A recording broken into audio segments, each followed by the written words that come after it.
welcome to the recap of the week.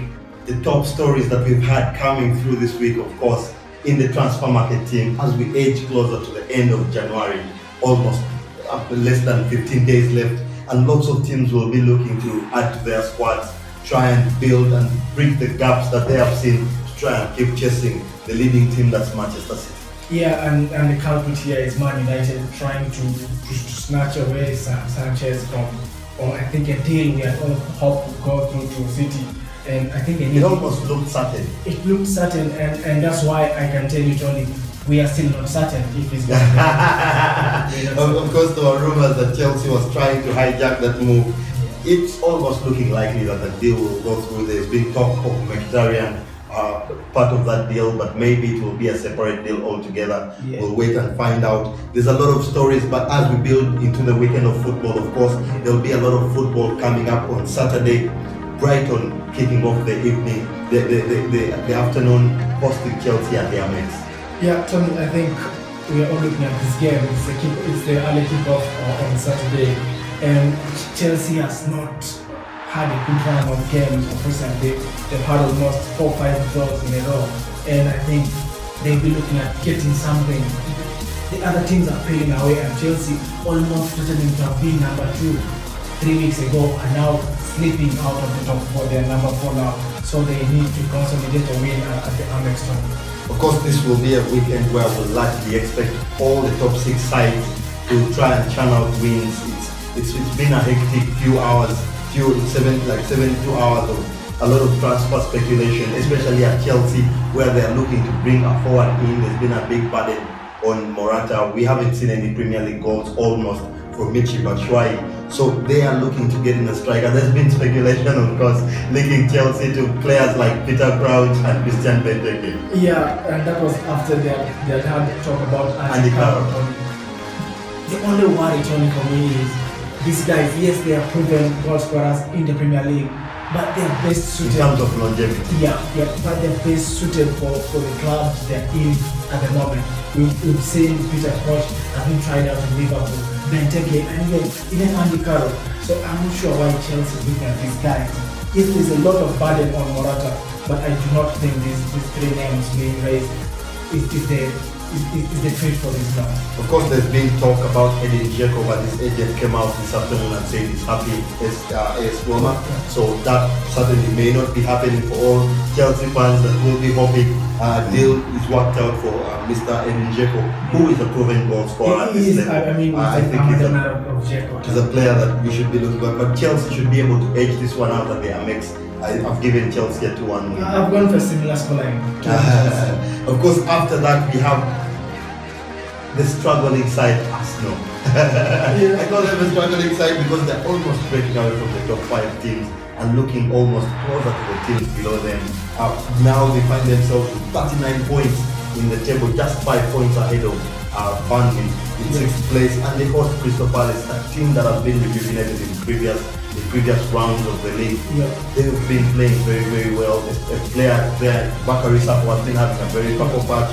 So Arsenal should be worried of this visit of Crystal Palace. It's a London derby. It's a game that usually has a lot of action, but I think Arsenal will edge it out 1-0. Yeah, Tony, I've also gone for an Arsenal win. I think I've gone for 2-1. But just like you say, there is a divide coming to Arsenal, and right now they are ideally in the middle. They are 5 points above. Below Spurs and above. Exactly. So no man's land. No man's land. And this weekend's result, Tony, is going to help us identify where do we classify Arsenal. Is it in the top 6 and keep them there, or now we say top 5? So this weekend is critical. I think it will be a bit hard for Arsenal, but they should get the result. Of course, Arsenal has been struggling all week. There's been a lot of transfer speculation around the side. We had Alexis Sanchez, who is rumored to be moving to Manchester United. Yesterday he trained with the under-18s, and today we saw him training with the first team, with reports coming through saying he will be involved in tomorrow's game, whether from the bench or from the start. We are yet to find that out from the manager, but it will be a very interesting turn of events if he even makes it to the pitch. Maybe the manager will give him 10 minutes to work with by. You know, Tony, I don't know whether Wenger is looking at this as a send-off for Sanchez, because the talk that we're getting seems like the deal is almost 90% done. When they're coming out to really say that yes, something is happening, though anything can happen, might stay. So it's still not yet closed on the end. Man U fans should still hold their fingers crossed for this game. Of course, it will be very exciting to see another top player leaving Arsenal and going into a direct rival that Manchester United has been in the past almost 30 years. It will be very interesting to see how that pans out, but most likely, it still looks likely that it will happen in the next 48 hours. And of course, at the same time, we'll have Burnley hosting Manchester United, a game that was very, very interesting at Old Trafford a couple of weeks back. They host them now at Tottenham, trying to avenge that 2-2. It was very unfair to Burnley. Yeah, it was unfair to Burnley because going 2-up and then conceding in the last minutes of the game, you would have thought it's a 3 points drop for Burnley at Old Trafford. But again, United hoped that had this game extended for 5 minutes, maybe they would have won. Maybe 3 or 4 eventually. So going to Tough Moor, we know it's a tough place to play in. Most teams are afraid to get results there, and if you get to sneak out a win, we maybe imagine of 1 or 2. But United going there, I think Man United is going to look into that game of 26th December last year and try to pick up from there, knowing that this side can hurt you anytime. So I see United trying to take the lead, maybe 1 or even 2. But I think they'll win this 2-1. That's my prediction for this game. Manchester United and all the transfer speculation that's surrounding them. Yeah. What is the deficiency that they're trying to solve right now with Alexis coming in at £450,000 pounds per week? Yeah, Tony, I don't know who. That figures kept flipping. I think the paper said the game came back to 250. So we are not certain, but we all know Sanchez is moving maybe for money. That's why Wenger was clearly saying he's proud of United. They're generating the funds to pay the players from their own, I think, resources, unlike these other oil. Of course, he was taking a dig at City. Exactly, Tony. Is Wenger finding City like his direct rival right now? Yeah. What would he favor in United side? He's not favoring the United side. I think it's just we've had Wenger before saying that. After the Neymar transfer, that a country, he was calling at Qatar, I think, cannot own a club. So I think it's not favoring those guys who are using other businesses to finance. Does Wenger not want to shift from that time when we used to buy players for 2 million to now when players are almost 100 plus? Wenger does not want to shift, but the problem is the clubs who are buying these players are really powerful boys. Chelsea, Man City, yes, United is trying to be there, but Arsenal, because of the pitch, I know it was built in 2006, I don't know, but there's still that deficit Wenger is trying to cover up. Though I believe the next manager will be able to put in his bag and say, guys, these are our profits, we need to cut them by maybe half and get in players. So I don't know what Wenger is trying to do. It will be very interesting. Of course, I think Manchester United will be able to win that game at Tough Moor by a 2-0 scoreline. Burnley have not had very good games in the past couple of days. They've not been high scoring. They've taken them almost 2, 3, 4 games. They've been struggling a little bit in the past. Their form hasn't been good, especially at home. That used to be their fortress at the beginning of the season. I think Manchester United will be able to win that one. There will be a couple of other games played at that same time. Everton will be hosting a West Brom side that got its first win in almost more than 20 games last weekend. But Everton also looking to bounce back from that 4-0 thrashing at Spurs. I think they will be able to edge out this one 1-0, especially that they have new firepower in the World Cup. Yeah, they got World Cup. I'm not sure it's ready to start. I think Allardyce will maybe bring in the last minutes just to check what he has to give him to his team. But having lost 4-0 to Tottenham, Tony, you would think Everton is the hungrier team and would think some frustrated. You see action here, and I've gone for 2-0. They should be able to see how it goes back. Of course, that will be a very interesting game to watch. Also, we have Leicester City, also a side that has sneaked into the top half of the season, hosting another very, very interesting side to watch in Watford. That will be a very, very interesting game. 8 against 10. Yep. And both things Tony attack, but the form of Watford has not been the best. You saw they snapped a 2-2 draw at home against Southampton. With a controversial Dokores Exactly, goal. that hand button that was given. And I still think the Watford form has not yet got back to the way it started the season. And I'm going for win, 3-1 win for Leicester in this one. It will be interesting. I'm going for a 1-0 draw in this one. It's one of the games of the weekend that I've picked out for draws. Yeah. I think that both teams will struggle to look for goals, especially with Watford have their transfer speculation surrounding the team. Of course, there was a rumor that Man City wanted to splash cash to them. Everton had come out, they want Abdoulaye Dokore from them. So it will be interesting. And Troy Deeney was also another figure for speculation.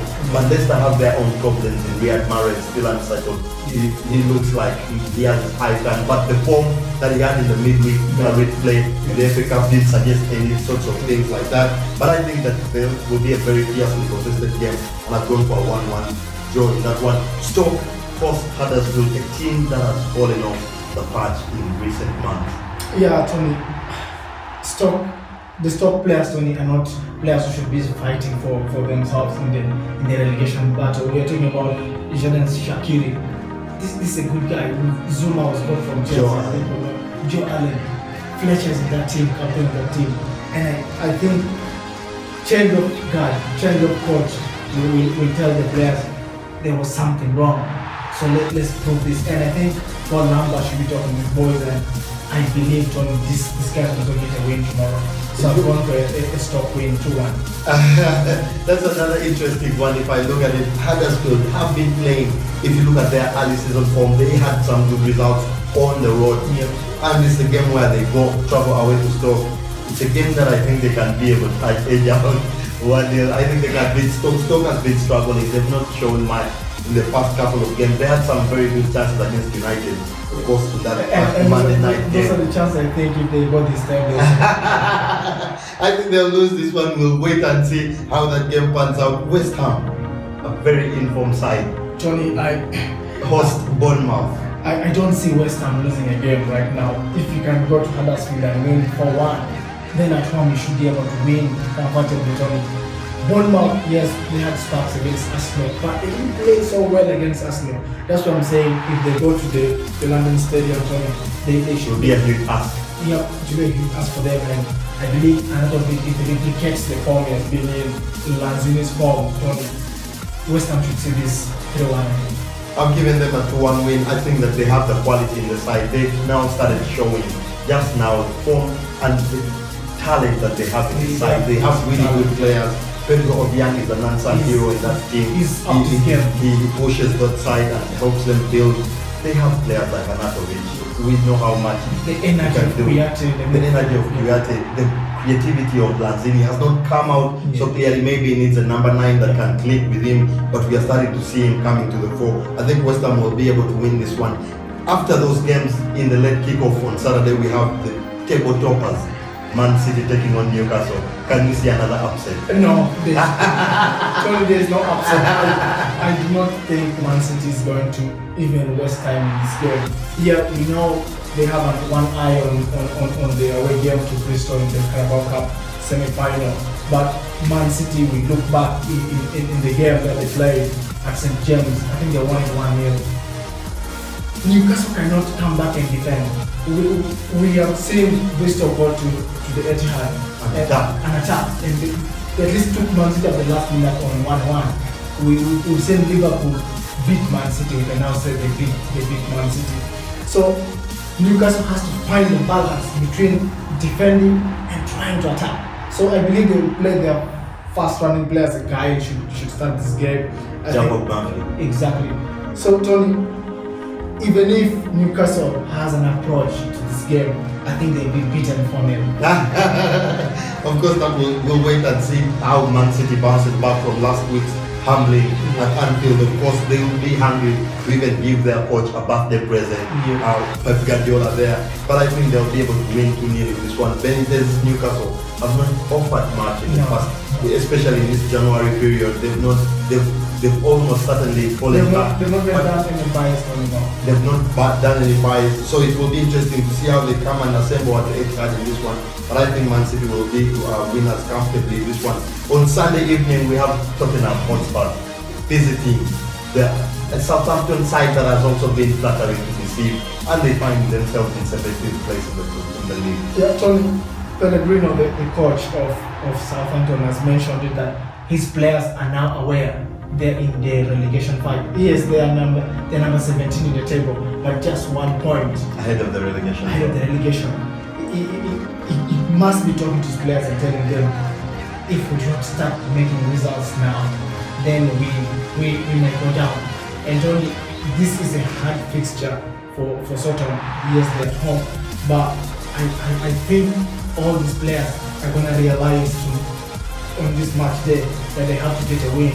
It might not come, but I think they'll be able to give something. It'll be a very interesting game where I'm going to draw, just basing on this guy is trying to say we cannot go down. Trying to wake up. This is the big stuff, and this guy should be the winner. We all know it's very hard to wake up when Hurricane is in town.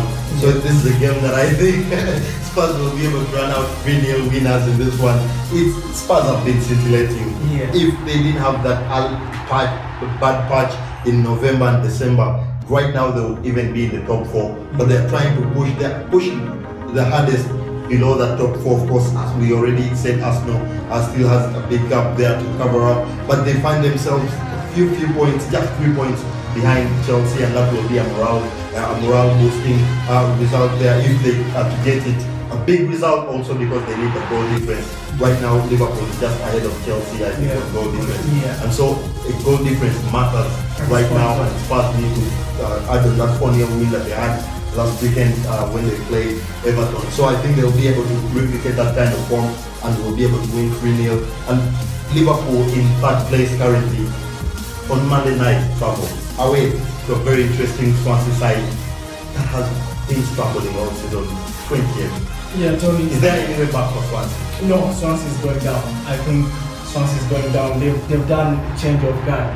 They also have a new coach in Yeah, but I don't think Swansea has enough to do, given that we have less than, I think, 15 games. I think 15 to go now. But you're playing Liverpool, Tony. Liverpool team that has lost their fabulous 4, but now have the fabulous 3. And an energized midfield. Who can score fabulous forwards? That's the problem of Swansea, ahead of Swansea, Tony.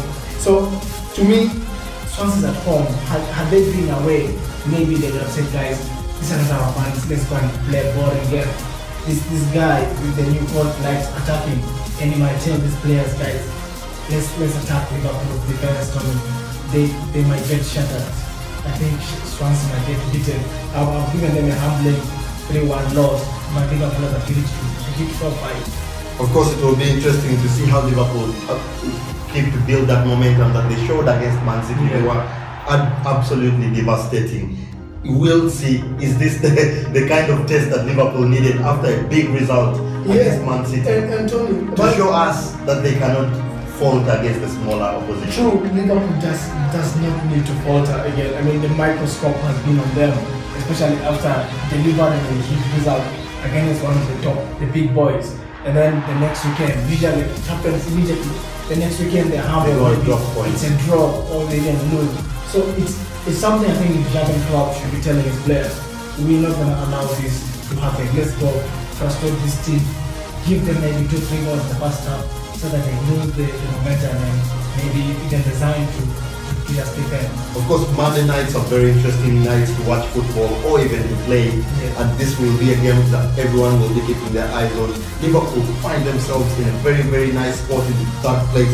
But there'll be pressure on them if Chelsea win that game at Brighton.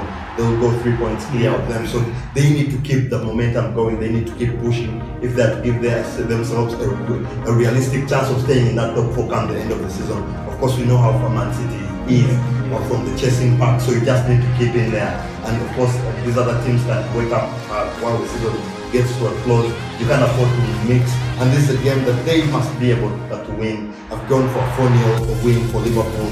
But that's if they don't falter. Like, you know how on a goal they can flow. That's the football that we'll be having there. Of course, very interesting news that we've been following all week. Lots of transfer speculation. We've been bringing you some of that on our Facebook page. 2 of the completed transfers this week. The notable ones that we'll pick out, the Theo Walcott, leaving Arsenal for £20 million there, the 28-year-old midfield man striker. Yeah, we've said before, Tony, it's taken almost 12 years, and We don't know. unfortunately we fail to know Walcott's best position. So maybe Everton is able to just sieve out, because I think it's sieving out, because Walcott is in his last quarter or last playing days. Last 5 years. Last 5 years. Of course, I think he has about 5 years in the league. He has to perform. This is the last chance for him to perform. He has almost wasted 10 years at Arsenal, and he hasn't improved much. And maybe the reason why Walcott also has gone, because we all know he didn't have playing time in Arsenal.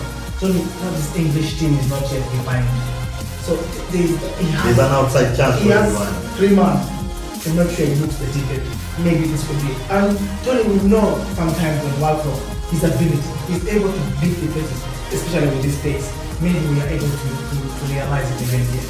Of course, every fan will be hoping that Walcott can take a similar path to Chamberlain. Yeah. He left Arsenal and went to Liverpool and has become a totally different player. We'll be hoping that happens. In another big transfer, we had Leon Goretzka moving from Schalke. Of course, he won't be moving now, but he has signed for Bayern Munich. He'll be transferring in the summer. He has gone for free.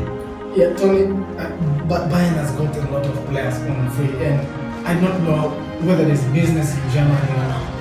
Most of these deals are free. Maybe there's something happening that we do not see. It's very interesting. Of course, every German player hopes to play for Bayern Munich one day. So we see it all the time. But Leon Goretzka is a player that very many teams have been chasing, including Liverpool. They were hoping to get him to replace Emre Can in case he left for Juventus. Of course, that deal is not yet finalized. And Man City now coming out yesterday trying to hijack that move. They want to take Emre Can to the team. Of course, after the game that he had last week, we expected a certain kind of reaction from Man City. Yes, Tony, we expect Man City to look for, again, a number 6. I've said before, Chan is a number 6 who really gives a lot of energy. And they don't have a lot of cover for Fernandinho. Exactly, we don't have cover for Fernandinho. Good enough, Fernandinho by the Just signed. a 2-year deal extension, but still you need this energy of this young man in Emre Can. Of course, Emre Can is just 23 years of age, and of course, we'll be looking out to bring you all the best news and all the confirmed results. We do not give you deals that have not yet been confirmed, but would like to hear from you. What do you think your team needs to do in this last 10 days of the last 15 days of the transfer market? We would like to hear all your comments, all your views on the transfer dealings so far in the Premier League and across Europe. And we'll be waiting for those on our Facebook page, the Tonny and Tim Show. You can also check out our YouTube channel, the Tonny and Tim Show still. Subscribe to that channel so that you don't miss any of our videos. And of course, as always, you can always invite your friends to like our Facebook page as well. From us at the Tonny and Tim Show, goodbye for now. Goodbye.